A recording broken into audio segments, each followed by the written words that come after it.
میرا دل چاہتا ہے میں مر جاؤں یا تم مر جاؤ تاکہ ہم دوبارہ کبھی ایک دوسرے کی شکل نہ دیکھ سکیں، کبھی بھی نہیں۔ وہ اب بھی چلا کے بولا تھا۔ مرتضیٰ نے مدد طلب نظروں سے نسرین کی جانب دیکھا۔ مجھ سے پوچھو یہ وہاں کیا کر رہا تھا؟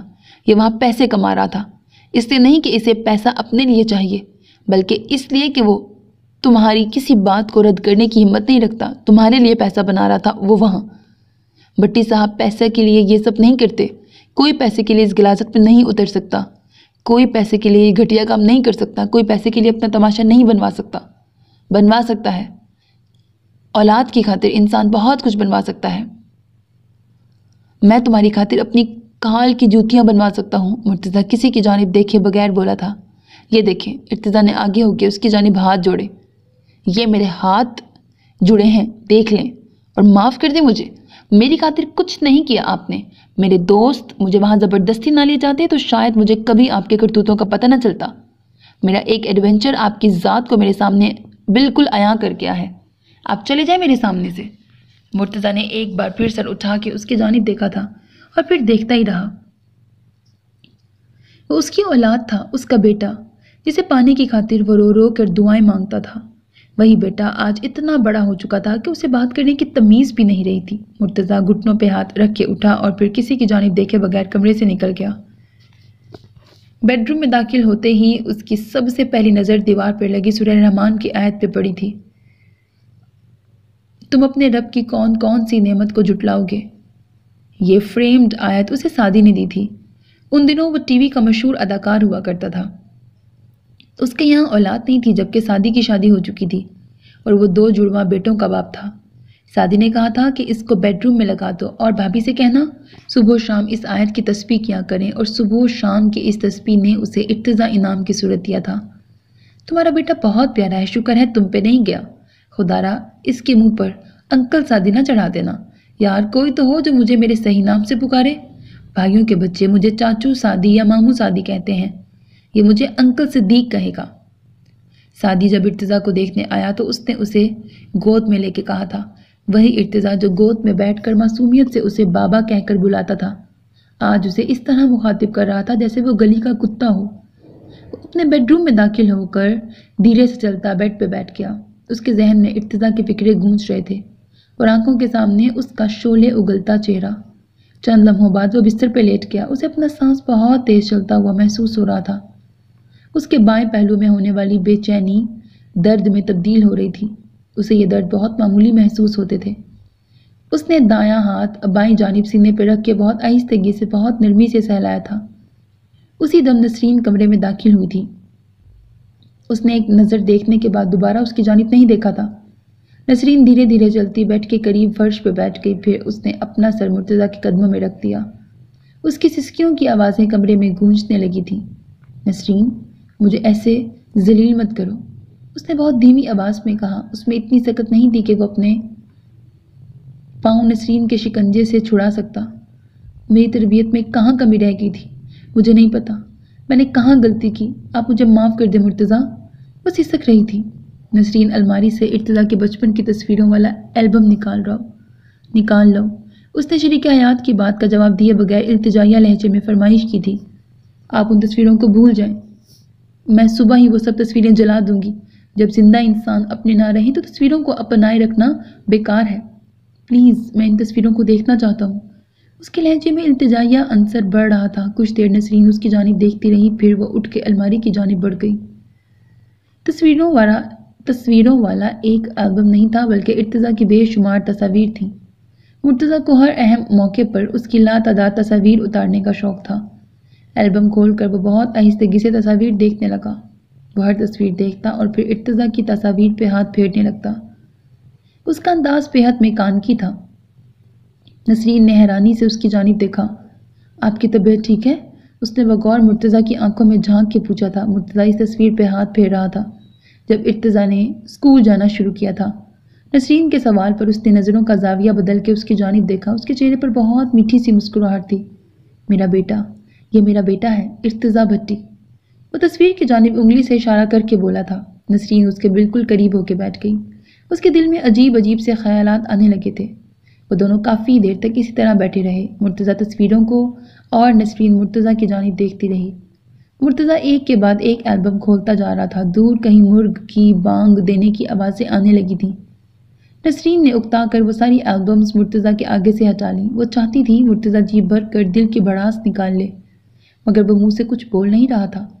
ابھی میرے پاس رہنے دو انہیں پلیز، وہ ایک البم کو سینے سے لگا کے بولا تھا۔ نسرین بے ساختہ رو پڑی۔ اسے روتا دیکھ کے مرتضیٰ نے فوراً البم چھوڑ دی۔ نسرین نے وہ البم اٹھا کے دور پھینک دی۔ نسرین، مجھے سلا دو، مجھے نیند نہیں آتی، مجھے تھوڑی دیر کے لیے سلا دو۔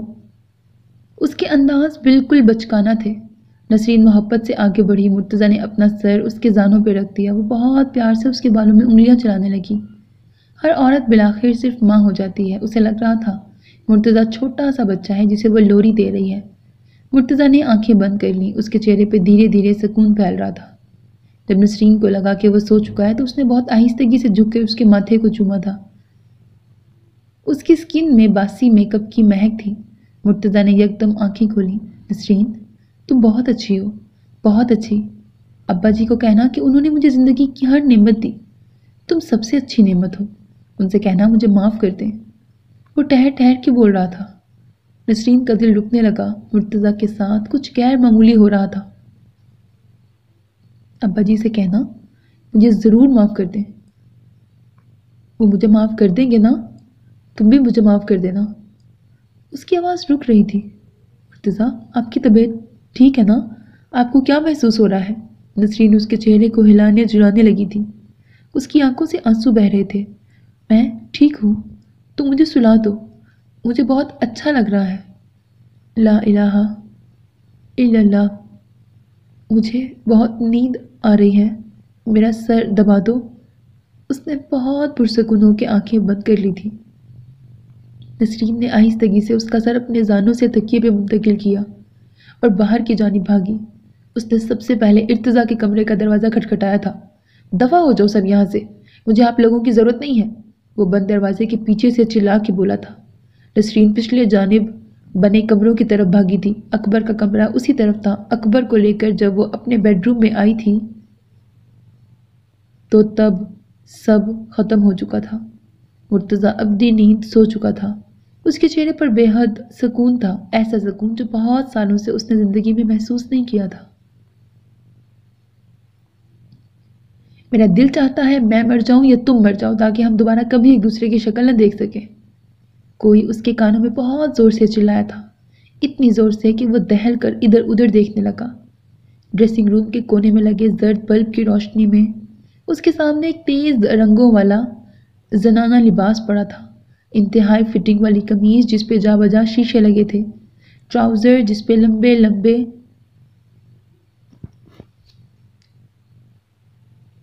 پتہ نہیں کیا تھے، اور رسی نما دوپٹہ۔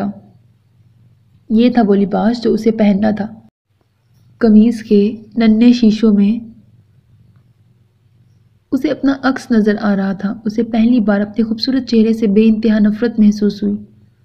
وہ اس چہرے کے عشق میں مبتلا تھا۔ یہ عشق ایسے ہی ختم ہوا تھا جیسے ریت ہتھیلی میں سے پھسل جاتی ہے۔ اس کی آنکھ سے ایک آنسو گرا تھا۔ ہر آنکھ جب زچگی کے عمل سے گزر کر آنسو پیدا کرتی ہے تو تکلیف سہتی ہے، اور جو آنکھ پہلی دفعہ زچگی کے عمل سے گزرے اس کی تکلیف حد سے زیادہ ہوتی ہے۔ ارتضیٰ بھٹی نے اپنی بائیں آنکھ میں بے پناہ درد محسوس کیا۔ اس کے دل میں پہلی بار یہ خواہش جاگی کہ وہ اپنے باپ کو ایک لمحے کے لیے زندہ سلامت اپنے سامنے دیکھ سکتا، اسے دیکھ سکتا اور اس کے لمس کو محسوس کر سکتا۔ طاہر ملک نے پیسے دینے کی جو شرط رکھی تھی وہ اس کے لیے ناقابل قبول تھی، لیکن مجبوری یہ تھی کہ وہ کہیں اور سے پیسے لا نہیں سکتا تھا۔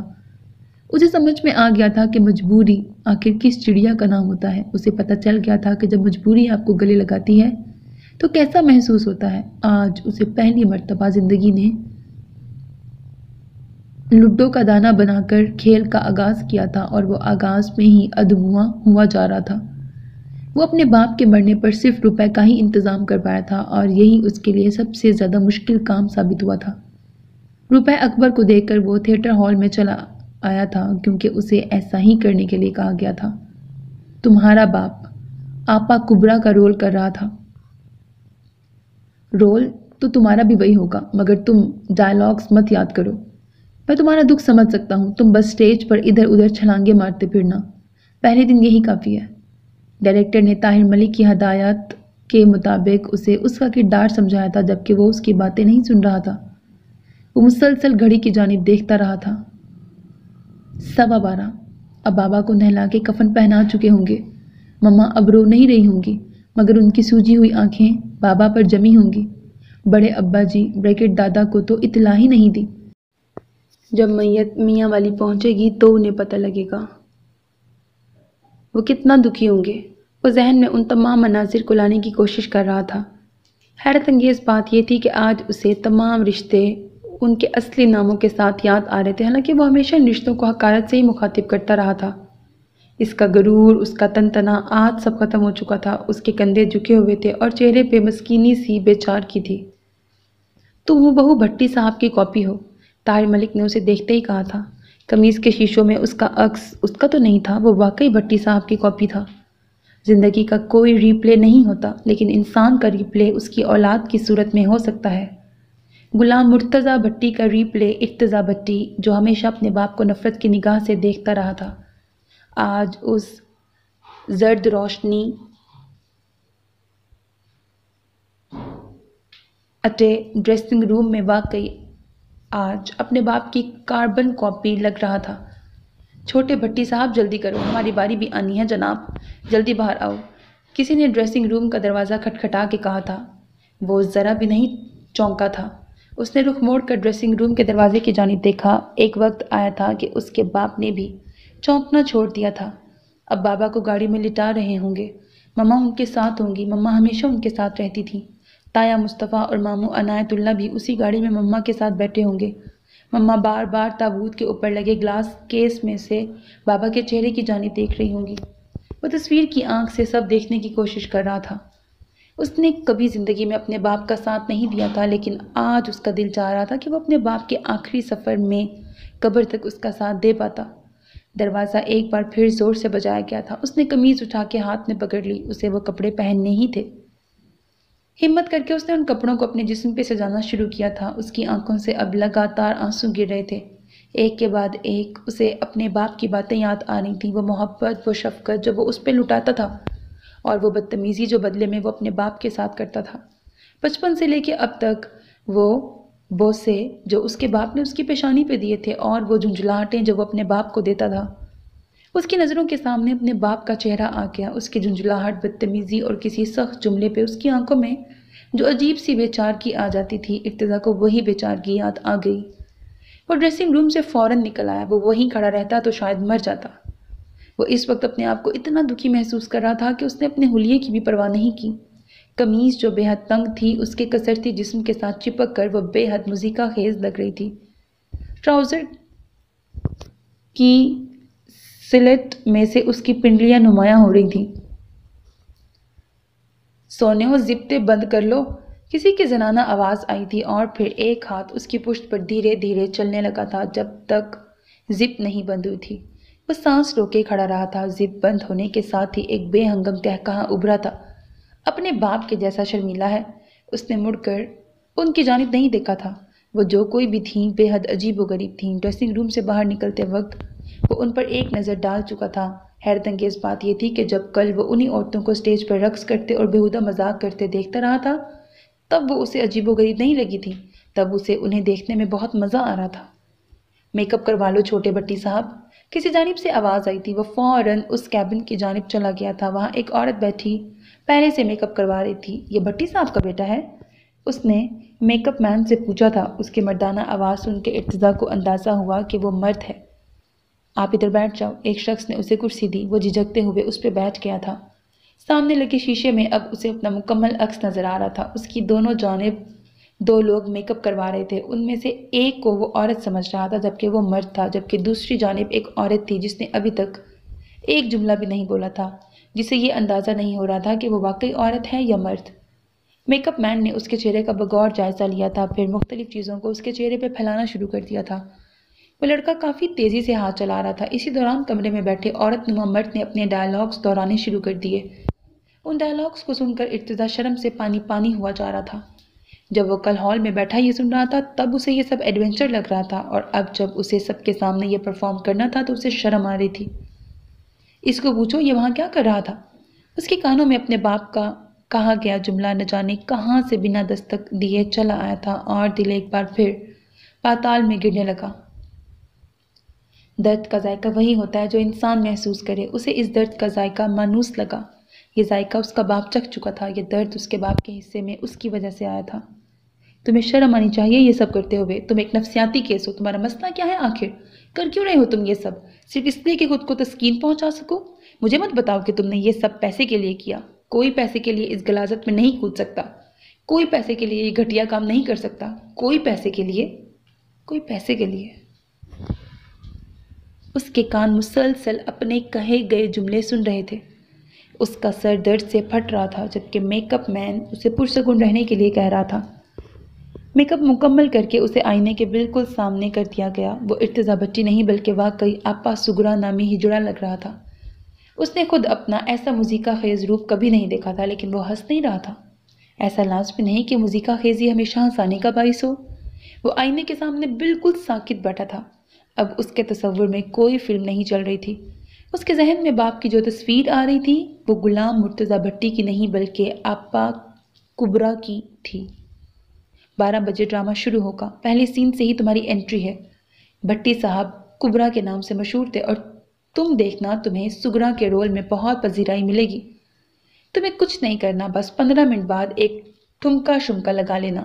اس چیز سے پبلک بہت خوش ہوتی ہے۔ کوئی بہت قریب آ کے اسے سمجھانے کی کوشش کر رہا تھا۔ تمام اداکار اب ایک جگہ اکٹھے ہو رہے تھے۔ یوم حساب کبھی بھی ہو سکتا ہے۔ اس کے ذہن میں آخری فکرہ گونجا تھا۔ ڈرامہ شروع ہونے میں 5 منٹ ہی باقی تھے۔ ڈرامہ شروع ہوتے ہی پورا ہال تالیوں کی آواز سے گونج اٹھا تھا۔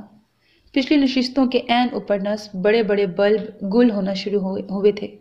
روشنی بہت سرعت سے سیاہ لبادہ اوڑھ کر تاریکی کا روپ دھارنے لگی۔ لمحہ بھر میں تمام ہال اندھیرے کی موسلا دھار پھوار سے بھیگ چکا تھا۔ اسٹیج پہ لگا بھاری سرخ پردہ سرکنے لگا۔ تالیوں کی گونج دھیرے دھیرے دم توڑنے لگی۔ لوگ ہال میں موجود کرسیوں پہ بیٹھے پردے کے ہٹ جانے کے منتظر تھے۔ سارا ہال انسانی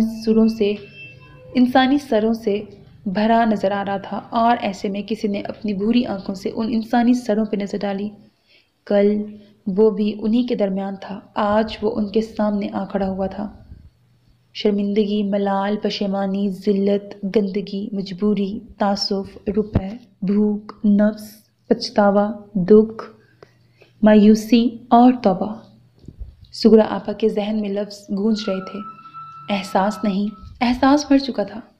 بھوری آنکھوں والا وہ لڑکا جس نے لڑکیوں کے جیسے کپڑے پہنے ہوئے تھے، جس کے چہرے پہ سرخ رنگ کا میک اپ تھا، یکدم سٹیج پر گر گیا، ایسے جیسے سجدے میں گرتے ہیں۔ وہ دھاڑے مار مار کے رونے لگا۔ کلمہ شہادت، کلمہ شہادت، کلمہ شہادت، وہ روتے روتے چلا رہا تھا۔ سارے ہال میں تالیاں بجنے لگیں اور سیٹیوں کی آوازیں آنے لگیں۔ آپا سگرا کی پہلی انٹری لاجواب تھی۔ اس طرح یہ کہانی وہاں ختم ہوئی جہاں ڈرامہ شروع ہوا تھا۔ ختم شد۔ So میرے عزیز listeners, this was the end of the novel مرگ برگ by تنزیلہ ریاض۔ اسٹارٹ میں نے اس کو ایک فنی سا ناول سمجھ کے کیا تھا، لیکن اس کو پڑھتے پڑھتے مجھے پتہ لگا کہ یہ کتنا سیریس، کتنا مورل لیسن اور کتنا ہارٹ ٹچنگ ناول تھا۔ تو یس، مجھے پسند آیا اور بہت اچھا ناول ہے۔ اگر انسان سمجھے تو کس قدر ریالٹی ٹچ کے ساتھ یہ ناول لکھا گیا تھا۔ امید ہے آپ نے اس کو، جو اس میں سبق تھا، جو مورل لیسن تھا، وہ ضرور اس سے سبق حاصل کیا ہوگا۔ اپنا بہت خیال رکھیے گا، نیک تمناؤں کے ساتھ۔ اللہ حافظ۔